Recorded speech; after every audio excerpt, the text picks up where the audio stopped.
여러분 안녕하십니까? 오늘은 149강 부숫자입니다. 앞서 문제 풀이볼까요? 글자가 모두 밑에 줄이 그어서 형성자임을 알 수 있겠죠. 자, 색일각은 돼지해. 색일각은 중국어 발음으로는 크로 발음나서 기억 받침이 없죠. 색일각은 돼지해. 돼지에서 돼지뼈에다가 칼로 새긴다 해서 색일각. 색일간은 방패간에 칼도가 들어가서 칼로 머리를 깎는 모습이죠. 그래서 색일간. 그 다음 굿셀강은 칼도 옆에 산등성이 강이죠. 그래서 굿세다의 뜻이 된 굿셀강 형습자죠. 칼검은 칼도 옆에 칼도와 다첨으로 이루어졌다. 병기의 왕이다. 그래서 칼이 된 겁니다. 칼검. 그 다음 시말극은 칼도와 짐승 이름 거자죠. 짐승도 어떻습니까? 문체호, 호랑이 호자 밑에 돼지시가 있어서 아주 산돼지가 싸우는 모습을 나타낸 거죠. 그래서 심할극. 그 다음 이를도와 갈도가 있어서 이를지와 갈도가 구성되어서 이를도라는 형성자가 됐죠. 그 다음 뼈앙상할 알과 갈도가 구성되어서 칼로 뭐를 나누다 있는데 나중에 이게 벌리다의 뜻으로 된 벌일열. 그 다음 칼도와 가득할복. 가득할복도 중국어 발음은 푸로 발음되죠. 푸. 가득할복으로 구성된 버금부. 버금부. 다음 달물초와 칼도로 구성돼서 깎을삭. 깎을 때 비슷하게 모양이 닮도록 깎는 모양이죠. 깎을삭. 그럼 인쇄할 쇠, 칼도와 앞에 닦을쇠의 글자로 구성된 인쇄할 쇠, 그렇게 평평하게 닦아놓고 솔로 문지르고 인쇄하는 모습이죠. 인쇄할 쇠. 찌를자는 앞에 가시자자죠. 가시의 역할은 물건을 찌르는 역할을 하죠. 그래서 찌를자, 형성이면서도 회의의 뜻을 가지고 있다. 비롯할 창은 창고창 옆에 칼도, 창고를 처음 짓는 거죠. 그래서 비롯할 창. 판단을 파는 반반과 칼도가 구성됐죠. 비읍과 피읍은 음이 통한다. 반을 칼로 나누는 모습에서 판단할 판이 된 거죠. 아주 쉽게 이해할 수 있는 글자죠. 벨할은 해로울 해 옆에 칼도죠.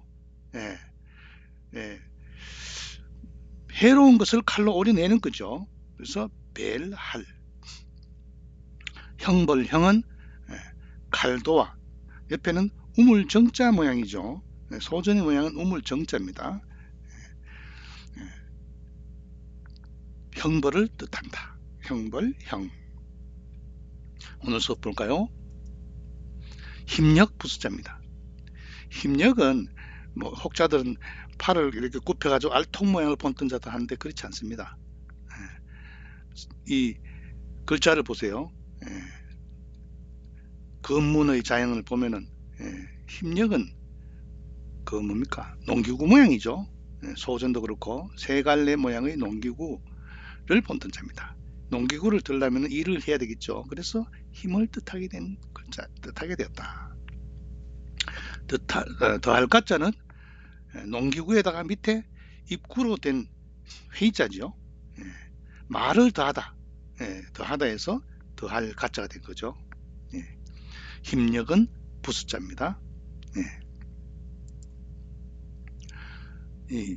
못할 열은 재밌죠. 힘이 있는데 위에 뭐가 있어요? 적을 서로 구성됐죠. 힘이 적다 해서 못하다 이 뜻이 된 글자죠.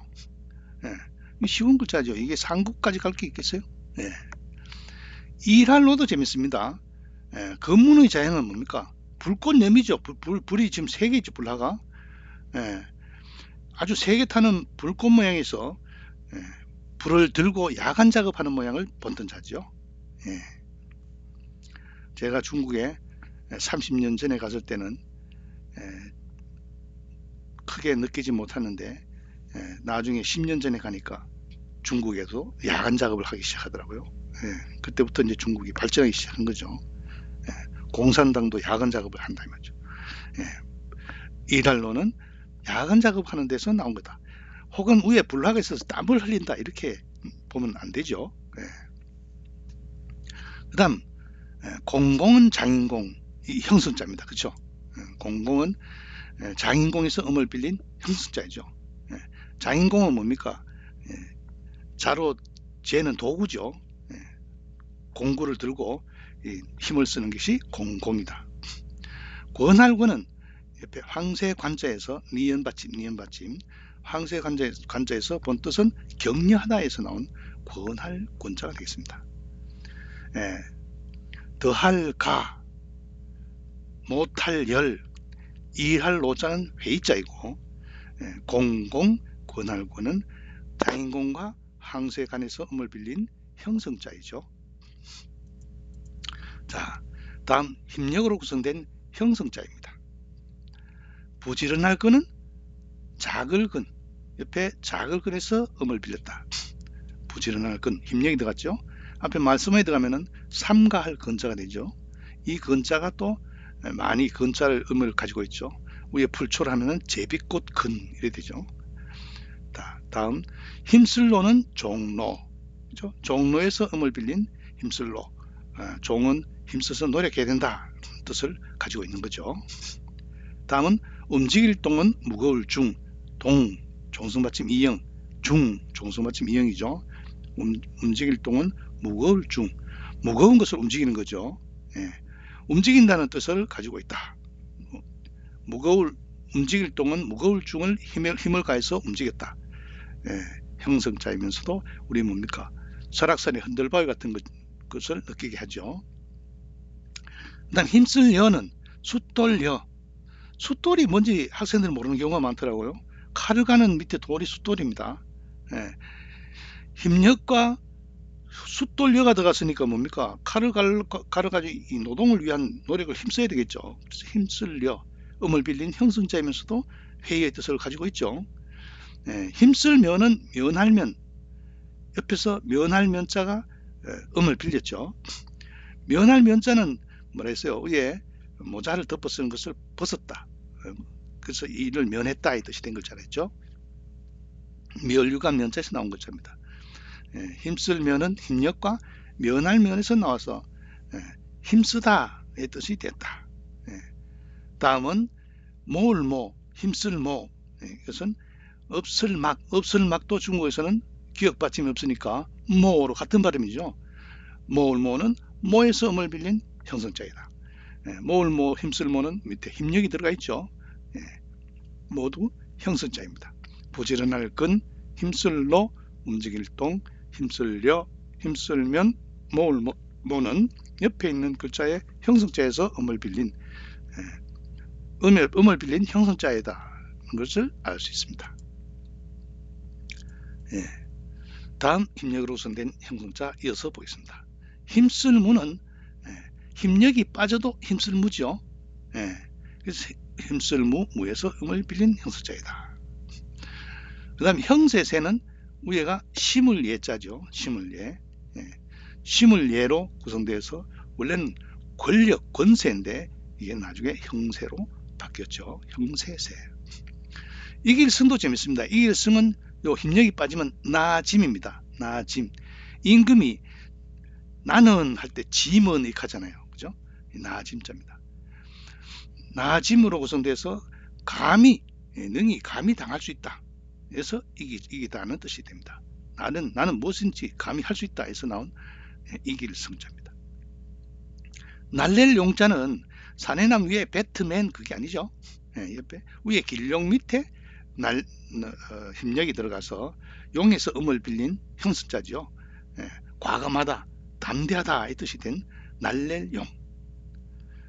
도울조는 옆에 또 차자죠. 쉽죠. 힘을 또 도왔어요. 그죠? 힘을 돕다 해서 또 힘을 보태다 해서 도울조가 된 거죠. 형성이면서도 회의의 뜻을 가지고 있다. 도울조 중국어 발음은 주 하고 또 차자도 주 이렇게 발음되기 때문에 의미 같습니다. 자, 힘쓸무, 형세세, 이길승, 날렐용, 도울조는 다 한 글자에서 음을 빌린 형성자이다. 예. 자, 오늘 배운 거 복습해 볼까요? 뭡니까? 힘력에다가 입구를 더한 더할가, 해자죠. 힘을 더하다. 예, 힘력은 쟁기의 모양을 본뜬 자, 부수자죠. 못할 열은 힘이 적으니까 힘이 없다, 못하다 뜻이고, 일할 노는 뭡니까? 등불을 들고 야간 작업을 하는 거랬죠. 일할 노. 이거는 힘력은 상육자지만은 나머지 더할가, 못할 열, 일할 노는 회의자죠. 나머지 밑줄을 긋는 건 다 형습자입니다. 그죠? 공공은 장인공, 권할권은 황새관, 그 다음 부지런할 근은 작을 근, 그 다음에 일할 노는 종노, 움직일 동은 무거울 중, 힘쓸 면은 뭡니까? 힘쓸 려는 숫돌려, 힘쓸 면은 면할 면, 모을 모는 읍슬막, 읍슬막이 중국어로는 모로 발음한다 했죠. 힘쓸 무는 옆에 힘력이 없어도 힘쓸 무죠. 형세세는 위에가 심을 예, 에서 음을 빌렸다.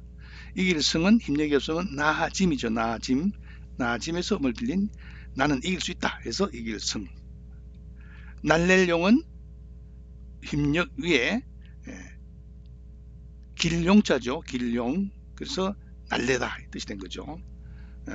도울조는 또차, 또차에서 음을 빌린 형성자이면서도 힘을 또 보태니까 돕는 뜻이 되겠죠. 형성이면서도 회의의 뜻을 가지고 있다라는 것을 알 수 있습니다. 오늘 수업 여기서 마치겠습니다.